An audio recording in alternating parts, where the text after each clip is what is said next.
Hello students, पिछले topic में अपन ने कार्नो इंजन की दक्षता की बात की थी और ये ज्ञात किया था कि कार्नो इंजन है वो किन किन बातों पर डिपेंड, कार्नो इंजन की दक्षता है वो किन किन बातों पर डिपेंड करती है।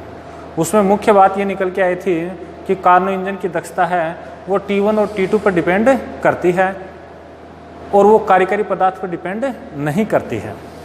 उसी के अंदर अपन ने ये बात भी लिखी थी, बात बताई थी कि कार्नो इंजन की दक्षता वो अधिकतम होती है। ठीक बात ना। और उसी के अंदर अपन ने ये बात भी की थी कि कार्नो इंजन एक उत्क्रमणीय इंजन है। ठीक बात ना। अब अपन बात करते हैं कार्नो परमे की बात करते हैं। कार्नो परमे जो है इसके दो भाग हैं। कितने भाग बताए मैंने? दो भाग हैं, या फिर यूं बोल सकता हूं कि इसको दो भागों में मैं बांट सकता हूं। पहला जो भाग है वो क्या कहता है आपको? पहला भाग केवल वही बात कहता है, रिपीट करता है कि किसी भी ऊष्मा इंजन की दक्षता समान तापों के मध्य कार्य करने वाले उत्क्रमणीय कार्नो इंजन की दक्षता से अधिक नहीं हो सकती। या फिर मैं इसको ऐसे बोल सकता हूं कि उत्क्रमणीय कार्नो इंजन जो है उसकी दक्षता अधिकतम होती है। इसको दोबारा रिपीट कर रहा हूं कि एक ऊष्मा इंजन है वो T1 और T2 के बीच में कार्य कर रहा है। माना कि इसकी जो दक्षता है वो 𝜂1 है और अपना कार्नो इंजन है वो भी कार्य किन के बीच में कर रहा है? T1 और T2 के बीच में कार्य कर रहा है और इसकी जो दक्षता है वो कितनी है? 𝜂2 है। तो ज़्यादा कौन सी होगी? यह हमेशा क्या होगी? ज़्यादा होगी। इसका जो पार्ट नंबर 2 है वो ये है, क्या कहता है पार्ट नंबर 2? कि समान तापों के बीच में कार्य करने वाले विभिन्न उत्क्रमणीय कार्नो इंजनों की दक्षता समान होती है, चाहे उनके अंदर कार्यकारी पदार्थ कुछ भी डाल दिया जाए। तो वही कथन दोबारा रिपीट हो रहा है कि कार्यकारी पदार्थ पर ऊष्मा इंजन की दक्षता कार्नो इंजन की दक्षता डिपेंड नहीं करती है। यानी मैं ऐसे लिखूं कि एक कार्नो इंजन है उसमें आपने ए पदार्थ डाल रखा है और उसकी जो दक्षता है वो 𝜂1 है। दूसरा कार्नो इंजन बी है, उसके अंदर बी कार्यकारी पदार्थ डाल रखा है और उसकी दक्षता कितनी है? 𝜂2। दोनों ही इंजन T1 और T2 के बीच में कार्य कर रहे हैं। T1 और T2 के बीच में कार्य कर रहे हैं तो ये दोनों आपस में क्या होंगी? बराबर होंगी। एक बार दोबारा सरल रूप से बोलता हूं। भाग नंबर फर्स्ट क्या कह रहा है कि उत्क्रमणीय कार्नो इंजन की दक्षता समान तापों के बीच में कार्य करने वाले सभी ऊष्मा इंजनों से ज़्यादा होती है। फिर या फिर ऐसे बोल सकता हूं कि उत्क्रमणीय कार्नो इंजन है उसकी दक्षता अधिकतम होती है हमेशा। ठीक बात है। इसका भाग 2 है वो क्या कहता है? भाग 2 ये कहता है कि समान तापों के बीच में कार्य करने वाले विभिन्न कार्नो इंजनों की दक्षता समान होती है, चाहे उनके अंदर कार्यकारी पदार्थ कुछ भी डाल दिया जाए। चलिए ये टॉपिक कंप्लीट होता है। इसके बाद में आगे अपन बात करते हैं प्रावस्थाओं का संतुलन। प्रावस्थाओं का संतुलन, अवस्थाओं का संतुलन, इक्विलिब्रियम बिटवीन फेजेज। तो इसके अंदर कुछ भी नहीं है। जैसे मान लो एक ऊष्मा भंडार है, ये एक ऊष्मा भंडार ले लिया, फिर बाद में ये प्रावस्था का मतलब तो समझ गए होंगे मेरे हिसाब से। जैसे अपन बात करते हैं ठोस, द्रव और गैस से, मुख्यतः किसी पदार्थ की 3 प्रावस्थाएं होती हैं। इन प्रावस्थाओं के बीच में संतुलन की क्या शर्त है उसकी अपन बात यहाँ पर करेंगे। यह ऊष्मा भंडार A' है, ऊष्मा भंडार A' है। माना कि यहाँ टेम्परेचर T है या T' लिखो और प्रेशर क्या है? P है। यहाँ पर मैंने एक पिस्टन लगा दी, ये क्या लगा दी? पिस्टन लगा दी। यहाँ पर 2 प्रावस्थाएं हैं, ये प्रावस्था नंबर 1 है और ये प्रावस्था नंबर 2 है। ठीक बात ना। तो देखो प्रावस्थाओं के संतुलन की जब बात करते हैं, यहाँ पर देखो ऊष्मा भंडार के संपर्क में है तो उनका T और P कम ज़्यादा अपन इसके अकॉर्डिंग कर सकते हैं। अगर T P को चेंज करेंगे ये भी चेंज हो जाएगा अपना। ठीक बात ना। सबसे पहले जो बात आती है गिब्स मुक्त ऊर्जा फलन। क्या लिखूं? गिब्स मुक्त ऊर्जा फलन, ऊर्जा फलन, और वो किसके बराबर होता है? G = या जी आई लिखो, जी लिखो, जी इक्वल टू दिया जाता है E plus P V minus T S से दिया जाता है। यहाँ पर जी क्या है, दोनों प्रावस्थाओं, प्रावस्था 1 और प्रावस्था 2 का संयुक्त गिब्स ऊर्जा फलन है। ये क्या बताया, गिब्स ऊर्जा फलन है। टी और पी वहां बता ही दिया। फिर बाद में बात आती है आयतन, वी क्या है, दोनों का आयतन, दोनों का आयतन है। अच्छा, फिर बाद में एस क्या है, एंट्रोपी, दोनों अवस्थाओं की संयुक्त एंट्रोपी। ठीक बात ना। इसके बाद में क्या बच गया, वी आयतन कर लिया, चलिए ठीक है। ई क्या है, औसत ऊर्जा, या ई है क्या है, अपनी ऊर्जा है। ध्यान दें, जी वी एस ई ये दोनों प्रावस्थाओं की संयुक्त फलन है जो भी है। जी संयुक्त गिब्स ऊर्जा फलन है और वी दोनों का आयतन है, एस एंट्रोपी है दोनों की, और ई क्या है, ऊर्जा है।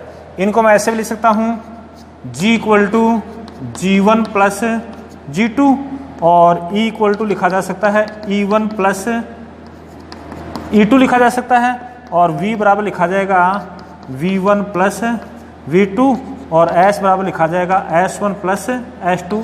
सिंपल बात है कि G है दोनों का योग है अपना। ठीक बात ना।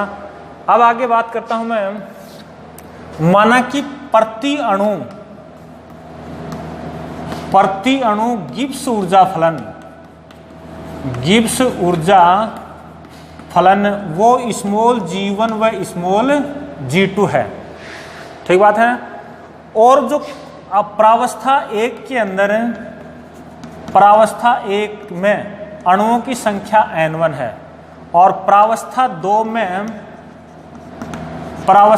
में अणुओं की संख्या कितनी है, N2 है। तो कैपिटल G1 क्या लिखा जाएगा, कैपिटल G1 लिखा जाएगा आपका G1 इंटू N1। भाई एक अणु की G1 है तो टोटल कितनी हो जाएगी, G1 N1 हो जाएगी।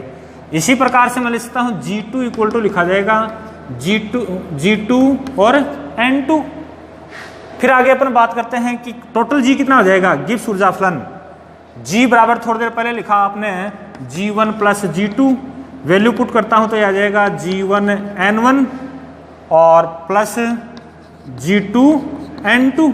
ये कोई इक्वेशन नंबर ए दे दिया मैंने। यहाँ पर एक छोटी सी बात है, G स्मॉल G1 जो है वो प्रति अणु है, या फिर स्मॉल G2 है वो भी क्या है, प्रति अणु है। तो स्मॉल G1 और G2 का जो मान है वो N1 N2 पर डिपेंड नहीं करता है, क्योंकि एक एक अणु की संख्या को शो करते हैं। ठीक बात ना। स्मॉल G1 और स्मॉल G2 का जो मान है वो किस पर डिपेंड करता है, वो डिपेंड करता है P और T पर डिपेंड करता है। ठीक बात ना। फिर देखो आगे बात करते हैं, जैसे टॉपिक में भी लिखा, प्रावस्थाओं के संतुलन के लिए, पहले प्रावस्थाओं के संतुलन के लिए कैपिटल G का मान है वो मिनिमम होना चाहिए, न्यूनतम होना चाहिए। अपन मैक्सिमा और मिनिमा की डेफिनेशन से जानते हैं कि अगर G मिनिमम है तो DG या डेल G का मान क्या होना चाहिए, 0 होना चाहिए। DG का मान क्या होना चाहिए, 0 होना चाहिए। कैपिटल G का मान रखूं तो G इक्वल टू आपका आ जाएगा G1 N1 और plus G2 N2 equal to 0। अब देखो G प्रति अणु कांस्टेंट है तो ये लिखा G1 और N का होगा DN1 प्लस लिखा G2 और DN2 इक्वल टू 0। ये आपकी इक्वेशन नंबर मैंने लिख दी, B लिख दी। फिर बाद में बात करते हैं द्रव्यमान संरक्षण से। द्रव्यमान संरक्षण से टोटल अणुओं की संख्या N equal to N1 plus N2 का मान क्या होना चाहिए, नियत होना चाहिए।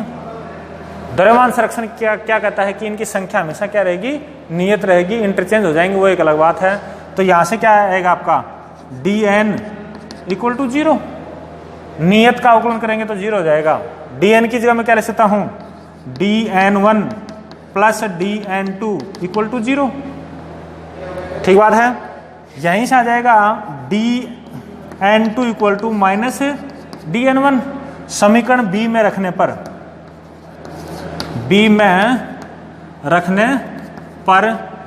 आपको प्राप्त होता है, देखो समीकरण नंबर बी अपना ये था, यहां रखूंगा तो G1 माइनस G2 dN1 आपका बाहर आ जाएगा, दैट इक्वल टू 0। यह संख्या कभी 0 नहीं हो सकती, तो 0 कौन होगा, यह होगा G1 minus G2 equal to 0, that equal to G1 बराबर G2।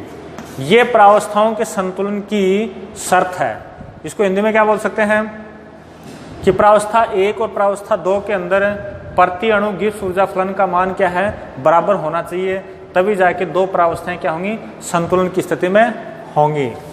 ठीक बात ना। इसको देखो ग्राफ के रूप में इस प्रकार से शो करते हैं। थोड़ी देर पहले मैं बात कर रहा था कि प्रावस्थाएं अपने मुख्यतः 3, ठोस, द्रव और गैस। ठोस और द्रव, ठोस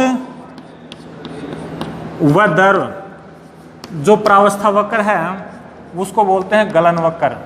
क्या बोलते हैं, गलन प्रावस्था वक्र बोलते हैं, या गलन वक्र बोलते हैं, या मेल्टिंग कर्व बोलते हैं। ठीक बात ना। फिर बाद में आता है द्रव व गैस प्रावस्था के लिए, द्रव से गैस को बनने को बोलते हैं वाष्पन। तो ये वक्र कहलाता है, कौन सा कहलाता है, वाष्पन, वेपराइजेशन कर्व। ठीक बात ना। फिर कई बार क्या होता है कि ठोस से डायरेक्ट गैस भी बनती है और इसको बोलते हैं ऊर्ध्वपातन। क्या बोलते हैं, ऊर्ध्वपातन बोलते हैं। तो ठोस और गैस की जो प्रावस्थाओं को शो करने वाला या संतुलन वक्र को दर्शाने वाला, संतुलन को दर्शाने वाला वक्र है वो ऊर्ध्वपातन वक्र कहलाता है। दोबारा रिपीट कर रहा हूँ, ठोस व द्रव प्रावस्थाओं के संतुलन को दर्शाने वाला कर्व है वो क्या कहलाएगा, गलन या मेल्टिंग कर्व कहलाएगा। द्रव और गैस के लिए वाष्पन कहलाएगा। ठीक ऐसे ठोस और गैस के लिए ऊर्ध्वपातन या सब्लिमेशन कर्व कहलाता है। मैं इसको ग्राफ के रूप में इस प्रकार से शो करता हूँ। यहाँ पर लिया टेम्परेचर और यहाँ पे क्या ले लिया, P यानी प्रेशर ले लिया। कोई भी आपका कर्व सपोज करो ये प्राप्त हो गया, कैसी भी डिजाइन है। यहाँ पर प्रावस्था 1 है, मान लेते हैं यहाँ पर प्रावस्था क्या है, 1 है। ठोस बोल दो, द्रव बोल दो, कुछ भी बोल दो। यहाँ पर प्रावस्था माना कि क्या है, 2 है। इसको आप ऐसे समझना, इस साइड, इस कर्व के इस साइड में प्रावस्था नंबर 1, इस साइड में प्रावस्था नंबर 2।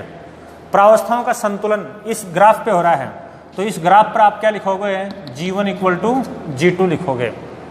यानी थोड़ी देर पहले अपने लिखा था कि 2 फेजेज इक्विलिब्रियम में कब होते हैं, जब उनका G1 और G2 दोनों क्या होते हैं, बराबर होते हैं।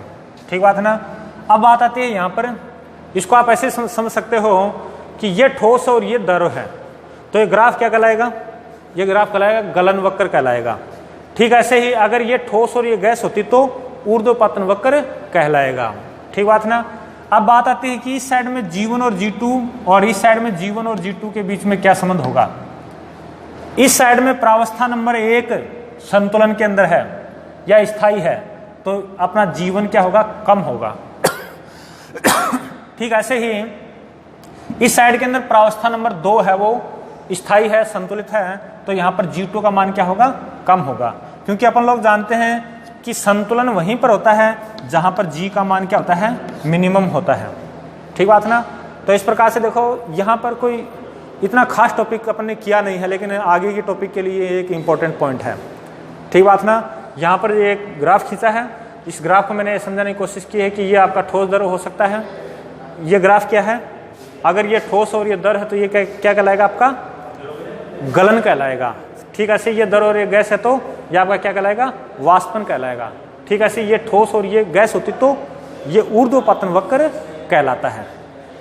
ठीक है बच्चों, इसको थोड़ा ध्यान से पढ़ना, इससे आगे वाला एक टॉपिक आएगा वो इम्पोर्टेंट होगा अपने एग्जाम की दृष्टि से और किसी भी कंपटीशन की दृष्टि से।